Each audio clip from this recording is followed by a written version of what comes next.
చాలా ప్రాముఖ్యమైన సమయానికి వచ్చి ఉన్నాం. ఇంచుమించు 7 గంటలు అవుతుంది. దేవుడు చేసిన మేలు నా జీవితంలో క్లుప్తంగా 2 మాటలు మీకు చెప్పాలని ఆశిస్తున్నాను. 1983 సెప్టెంబర్ 17th ఈ లోకంలో నేను పుట్టాను. జయపాల్ గారు, సులోచన గారు పెద్ద కుమారుని. దేవుడు 6 నెలల్లో ఉన్నప్పుడే, తల్లి ఒడిలో ఉన్నప్పుడే నేను మరణించాల్సింది. భయంకర విపత్తి తల్లి గర్భం ఉన్నప్పుడు జరిగినప్పటికీ దేవుడు కాచి కాపాడి, దేవుడు కృప చూపించి మా అమ్మగారికి సుఖప్రసవించి ఆరోగ్యమైన బిడ్డని దేవుడు కలిగిస్తాను సాయం చేశాడు. మరి ఈ 42 సంవత్సరాలు దేవుడు నమ్మదగిన దేవుడిగా ఉన్నాడు. నా చదువుల్లో ఏమి, నేను అడిగిన ఉద్యోగాలు ఏమి, ఆశించినవన్నీ దేవుడు నాకు అనుగ్రహించాడు. ప్రతి వాటిలో ప్రభు కృప చూపించాడు. నేను ఎప్పుడు అనుకోలేదు, కలలో కూడా ఊహించలేదు నేను సేవ చేస్తానని. సేవకు నాకు చాలా ఎప్పుడు అందరిలో వచ్చి కూర్చొని వెళ్ళిపోవాలి, పాపం చేయకూడదు, పాప కార్యాలకి పాలు పొందకూడదని. కానీ 2010లో నారిచ్ యూనియన్ అనే UK కంపెనీలో నుంచి దేవుడు తన సంపూర్ణ సేవకు పిలిచి జాబ్ రిజైన్ చేసి, క్లుప్తంగా చెప్పాలంటే నా 16 ఏట ప్రభువుని సొంత రక్షకుడు అంగీకరించి, దాని తర్వాత 16 ఏట నుంచి 26 సంవత్సరాలు ఇంచుమించు చదువులు అయినప్పటికీ, ఉద్యోగం చేసినప్పటికీ ప్రభు తన చిత్తంను బయలుపరిచి 2010లో తన సంపూర్ణమైన సేవ పిలుచుకున్నాడు. తల్లి గర్భంలో ఎన్నుకున్నాను, జనముల ప్రవర్తగా నియమించున్నాను అనే మాట ఫస్ట్ ఉపవాసం ఉండే మందిరంలో సేవకు వచ్చి సంపూర్ణమైన సేవకు వచ్చి బైబిల్ తెసి చదువుతున్న ఫస్ట్ మాట అదే కనబడింది. జనముల ప్రవక్తగా నియమించున్నాను. నేను అన్నాను, ప్రభా ప్రవక్త ప్రవచించాలి, నేనేం ప్రవక్తని ప్రభా, నాకేం కనబడతాయి, నాకు మాటలు రావు, నేను మాట్లాడలేను, నాకు తెలుగు రాదు, తమిళ రాదు, ఇంగ్లీష్ రాదు, అంతా సగం కలిసి మాట్లాడేవాడని, నాకు అంత జ్ఞానము లేదు, నీ సేవ చేయాల్సిన కావాల్సిన సమర్పణ నాకు లేదు, నీ సేవ అంటే నాకు భయం, నేను చేయలేను ప్రభా అన్నప్పుడు ప్రభు అక్కడ అక్షరాలుగా నువ్వు బాలుడు అనర్థం యెరెమీయా గ్రంథం 1వ అధ్యాయం మొత్తం నడిపించాడు, బయలుపరిచాడు. అప్పుడు అన్నా, నీ సేవ చేస్తా, నాకేమిస్తావు ప్రభా అని అడిగాను. దేశంలో కట్టుటకు, దేశం నాశనం చేస్తానికి అధికారం ఇచ్చాను. ఏదో అధికారం ఇచ్చాడు, సరేలే అని అనుకున్నాను మనసులో. తొందరతో అంటాడు ప్రభు, నువ్వు ఒక ఆల్మండ్ ట్రీ చూస్తున్నావా అని యెరెమీయాతో. నా కళ్ళు ఎదురుగా ఆ వచనం చదువుతున్నప్పుడు నాకు ఒక చెట్టు కనబడేది, అది ఏంటో తెలియదు కానీ ఆ చెట్టు, నేను ఇప్పుడు ఆల్మండ్ ట్రీని చూడలేదు. ఆ చెట్టులో ఒక అడవిలో లేకపోతే ఒక ఎడారిలో ఒక చెట్టు కనబడతా ఉండేది ఆ వచనం చదువుతున్నప్పుడు. అప్పుడు యెరెమీయా అంటే, నేను చూస్తున్నాను, నేను కూడా అంటున్నాను, నేను చూస్తున్నాను. అప్పుడు అంటాడు ప్రభు, అంటాడు నా మాట నెరవేరింది అంటాడు. అలా ఇంకొక కుండ రొట్టెలు చూసావా అన్న, అదే ఎగ్జాక్ట్గా అలాగా చూస్తున్నావా అనేది మనసులో పెట్టుకున్నాను. ఇవన్నీ నేను ఎవరు చెప్పలేదు. బైబిల్ నేను ఎప్పుడన్నా చదువుతున్నప్పుడు నా కళ్ళు ఎదురు కనబడుతుంటుంది. నేను అనుకునేవాడిని అందరికీ కనబడుతుంది అలాగని. వాక్యం చెప్పినప్పుడు అక్షరాల మన ప్రభువుని అలా చూస్తాం, ప్రభువు చేసే కార్యాలు కనబడుతుంటాయి. నేను అనుకున్నాను బహుశా అందరికీ అలా దేవుడు కృపనిచ్చాడని. దేవుడు ఇంచుమించు 11 సంవత్సరాలు చెన్నైలో ఉండడానికి, నాన్నగారి దగ్గర సిద్ధపడటానికి, ఆయన పరిచర్యలో ఆయన అప్పచెప్పిన బాధ్యతలు చేస్తాను ప్రభు సాయం చేశాడు. 2021లో మరి చెన్నైని విడిచి హైదరాబాద్ కాదు వైజాగ్ వెళ్ళాను. సెకండ్ వేవ్ కోవిడ్ అప్పుడు మరి అక్కడ ఒక 3 నెలలు 4 నెలలు ఉన్నాను. ఆ సమయంలో నాకు అర్థం కాలేదు ఎందుకు నేను వైజాగ్ వెళ్ళానని. ఆ సమయంలో దేవుడు నన్ను కాపాడాడు, నా కుటుంబాన్ని కాపాడాడు. ఆ సమయంలో మా నాన్నగారితో ఒకవేళ నేను ఉండుంటే అందరూ, మా నాన్నగారు కూడా ఎంతో అనారోగ్యం పొందారు, కానీ దేవుడు మహాకృపతో దేవుడు ఆయన స్వస్థపరిచారు. కానీ మా నాన్నగారితో ఉన్నవారు చాలామంది బాగా దెబ్బతిన్నారు. నాకు అర్థం కాలేదు. కానీ అలాగే వెళ్ళినప్పుడు దేవుడు నన్ను, నా కుటుంబాన్ని కోవిడ్ సెకండ్ వేవ్లో ఎలాంటి గలిబిలు రాకుండా సహాయం చేశాడు. అంత మాత్రం కాదు, మొదటిసారి అవర్ ఆఫ్ ప్రేయర్ అనే కార్యక్రమాన్ని దేవుడు టెలికాస్ట్ చేస్తానికి ఇంట్లో మరి నా సహోదరైన మైకేల్ పాల్ నన్ను సహాయం చేసిన ఎక్విప్మెంట్స్ వల్ల ప్రతిరోజు టెలికాస్ట్ చేస్తానికి, అలాగే కొంతమంది ఫోన్ చేసేవారు, ఒక 10 మంది 15 మంది వారి కోసం ప్రార్థన చేసేవాడిని. నాకు గుర్తొచ్చిన వరకు కనీసం రోజు ఒక 120 మంది 130 మంది కోవిడ్ ఎస్పెషల్లీ వారికి ప్రార్థన చేసేవాడిని. దేవుడు అందరిని స్వస్థపరిచేవాడు. ఇంచుమించు ఒకళ్ళిద్దరు తప్ప అందరూ మరణించాల్సిన అందరూ కూడా దేవుడు స్వస్థపరిచారు. ఈరోజు మన సంఘంలో కూడా చాలామంది మీరు నాకు అప్పుడు కనెక్ట్ అయిన వాళ్ళు. నాకు అప్పుడే గ్రహించుకున్నాను, దేవుడు నాకు స్వస్థత వరం ఇచ్చాడు, వారి శరీరంలో నా పరిస్థితిని చూడగలిగిన కృపను నీకు ఇచ్చాడు అని గ్రహించుకున్నాను. దాని తర్వాత 4 నెలల తర్వాత దేవుడు ఈ హైదరాబాద్ బాగా గొప్ప పట్టణాన్ని పంపించాడు. మరి వచ్చినప్పుడు ఇక్కడ ఏం చేయాలి అని ఆలోచిస్తున్నప్పుడు మనందరూ తెలిసిన కాజాగూడ రాయదుర్గ దగ్గర ఆయన ఉంటున్నప్పుడు ఒక తల్లి వచ్చి వాక్యం చెప్తారని అడిగింది. నేను అన్నాను, నేను దేవుడు నన్ను ఇక్కడికి విశ్రాంతి తీసుకొని పంపించాడమ్మా, నేను వాక్యం చెప్పను అన్నాను. కానీ ఆమె ఊరుకోలేదు. తలుపుకి తట్టేది, వీళ్ళకి బాగలేదు, వాళ్ళకి బాగలేదు, ఈమెకి జ్వరము, వీళ్ళకి వామిటింగ్స్. ఒక్కొక్కరు ప్రార్థన చేస్తున్న స్వస్థత పొందేవారు, పోయి తీసుకొచ్చేది అన్నమాట. నిజమే 70-80 మంది అక్కడ రోడ్డుల్లో, వీధుల్లో, అప్పుడు కన్స్ట్రక్షన్ దగ్గర ఉన్న సైట్ దగ్గర ఈ కల్వరి చర్చ్ హైదరాబాద్ దేవుడు స్టార్ట్ చేస్తానికి సహాయం చేశాడు.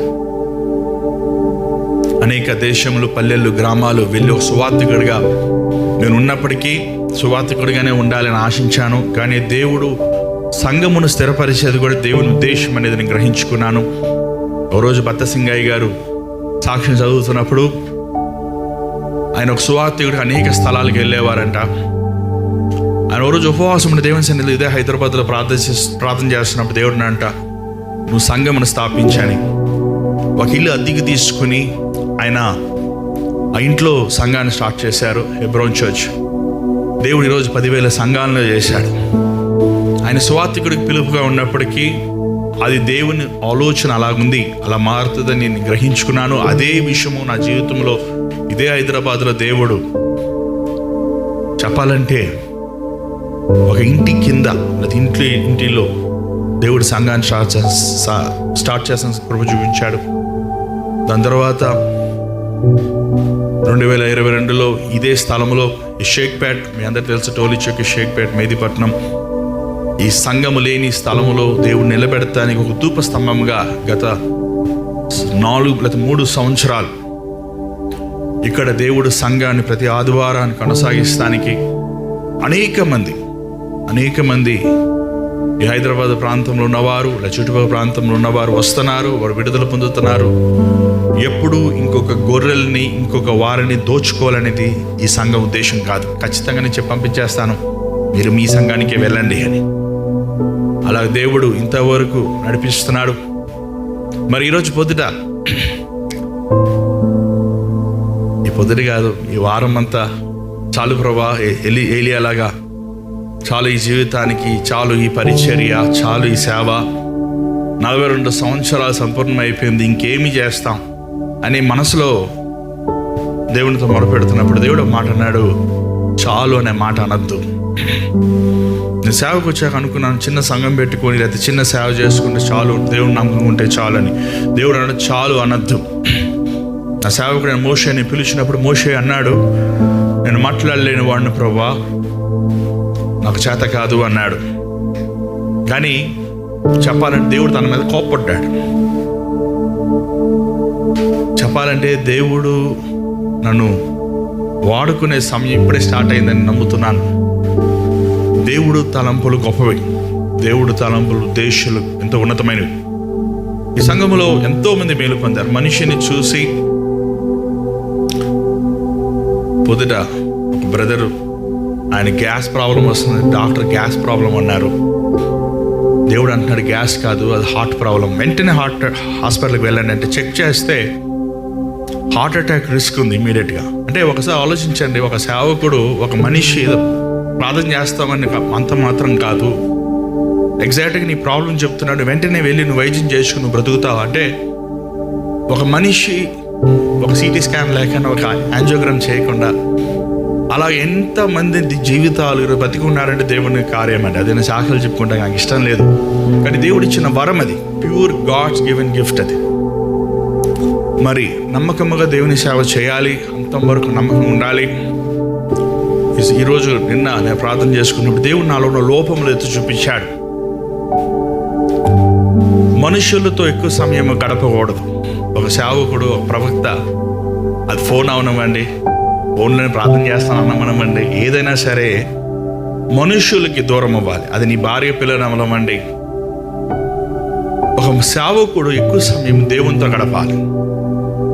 అది నేను కోల్పోతున్నానన్న సంగతి దేవుడు నాకు బయలుపరిచాడు. ఈ సంవత్సరం నుంచి నేను ఖచ్చితంగా ఎక్కువ సమయము మనుషుల కంటే ఏకాంతంగా ప్రభు సమయంలో గడపాలని. ఈరోజు మన ఫోన్ మనతో ఉంటేనండి మన మనుషులతో గడిపినట్లే. ఎందుకంటే ఫోన్ ఎక్కువ మన కాల్స్ వస్తూనే ఉంటాయి కదా, మాట్లాడుతూనే ఉండాలి, ప్రార్థన చేస్తూనే ఉండాలి, వాళ్ళకి వీళ్ళకి సలహాలు చేస్తూనే ఉండాలి. కానీ అది కాదు దేవుని ఉద్దేశం.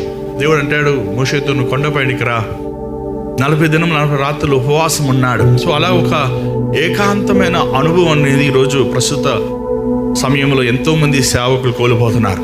ఒక సేవకుడు, ముఖ్యంగా మీరు అనొచ్చు కుటుంబము, బిడ్డలు అయినా సరే, ఒక ఏకాంతమైన సమయము, దేవునితో ఒంటరి సమయము గడపాలనేది నాకు దేవుడు ఈ సంవత్సరం బయలుపరిచాడు. అంత మాత్రం కాదు, దేవుని తలంపులు, దేవుని ఆలోచనలు, దేవుని ఉద్దేశములు గొప్పవి. ఎందుకు ఈ మాటలు చెప్తున్నానంటే, తల్లి గర్భంలో ఉన్నప్పుడు దేవుని తలంపులు ఏంటో తెలుసుకోవడానికి నాకెంతో సమయం పట్టింది.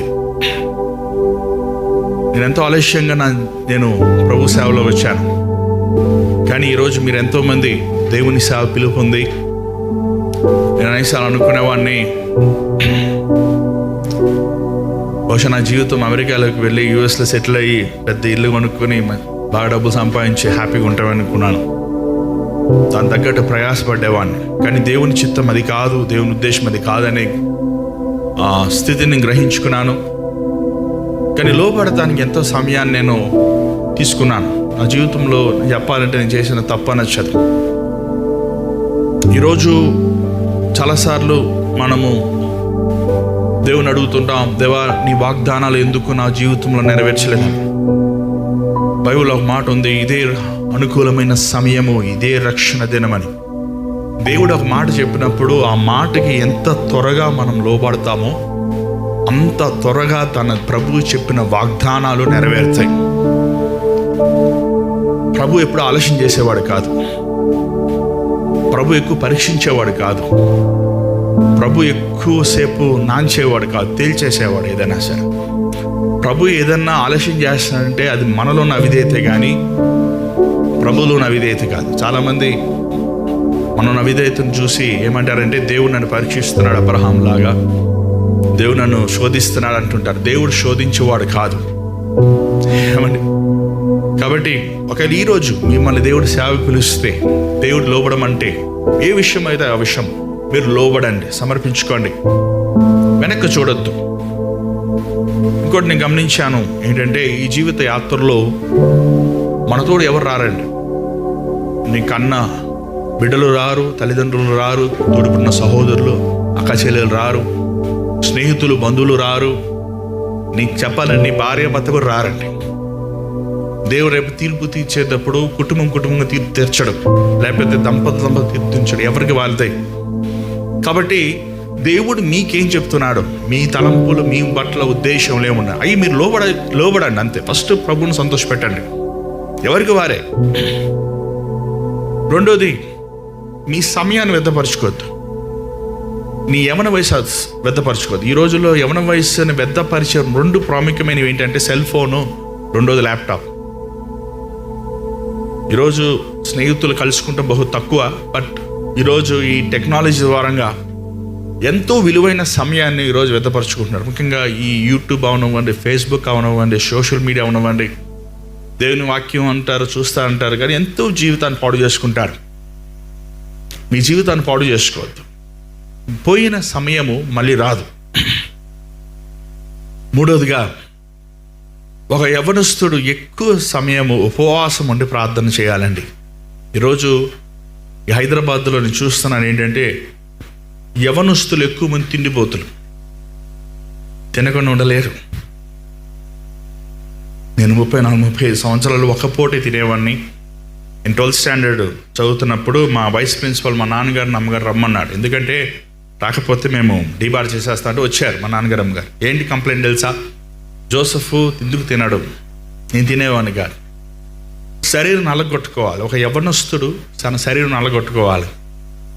యవ్వనస్తుడు చర్చిలో పనిచేయాలి, దేవుని కోసం ప్రయాసపడాలి. ఈరోజు ఇంత బాధ మాట చెప్తున్నాను. ఈ హైదరాబాద్లో 2 భయంకరమైన దుర్మార్గమైన పాపాలు. ఒకటి తిండిపోతనము, రెండవది కామ పాపం. కామములో ఉన్న వారిని దేవుడు వాడుకోలేడండి. హృదయ శుద్ధి గల వారు ధన్యులు, వారు దేవుని చూస్తారు. ఈరోజు చాలామంది అంటారు, అన్న నేను దేవుని చూడలేకపోతున్నాను, దేవుని స్వరం వినలేకపోతున్నాను. కామము అపవిత్రతో ఉన్న వారు దేహమును దేవుడు వాడుకోలేడు. నేను శరీరం అలగొట్టుకోవాలి. వ్యసనాలతో, అపవిత్రమైన వాటితో నీ దేహాన్ని పాడు చేసుకుంటే దేవుడు నీలో ఉండలేడు. అర్థం చేసుకోవాలి.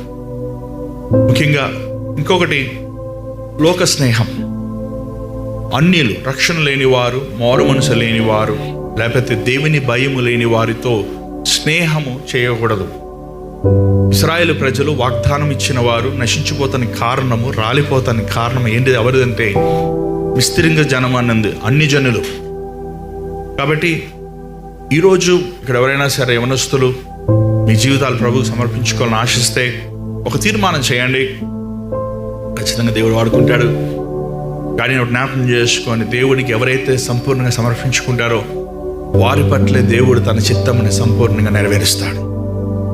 మరి సమయంలో ప్రార్థన చేస్తాను. దాని తర్వాత నా భార్యని రమ్మంటాను, తన గ్రీటింగ్స్ చెప్పమని ఆశిస్తున్నాను. అలాగే ఆ తర్వాత మన మధ్యన బ్రదర్ లక్ష్మీరావు గారు వచ్చి ప్రార్థన చేస్తారు. కార్యక్రమం మనం ముందుకు వెళ్ళిపోదాం. ఎందుకంటే ఎక్కువ సమయం లేని వల్ల మనం త్వరగా ముగించుకోవాలి. కాబట్టి త్వరగా మనం వెళ్ళిపోదాం. మరి దేవుని సేవకులు, అలాగే brother pastor Raj Prakash Paul గారు, అలాగే మైకేల్ పాల్ గారు ఇద్దరు వస్తున్నారు. మరి వారు వచ్చే వాళ్ళు కూడా సమయం ఇవ్వాలి. కాబట్టి మనం త్వరగా కార్యక్రమం ముందుకు వెళ్దాం. ఈ సమయంలో మీరందరూ లేచి నిలబడి 1 నిమిషం నా కోసం ప్రార్థన చేయండి. అలాగే మీకోసం మీరు ప్రార్థన చేసుకోండి.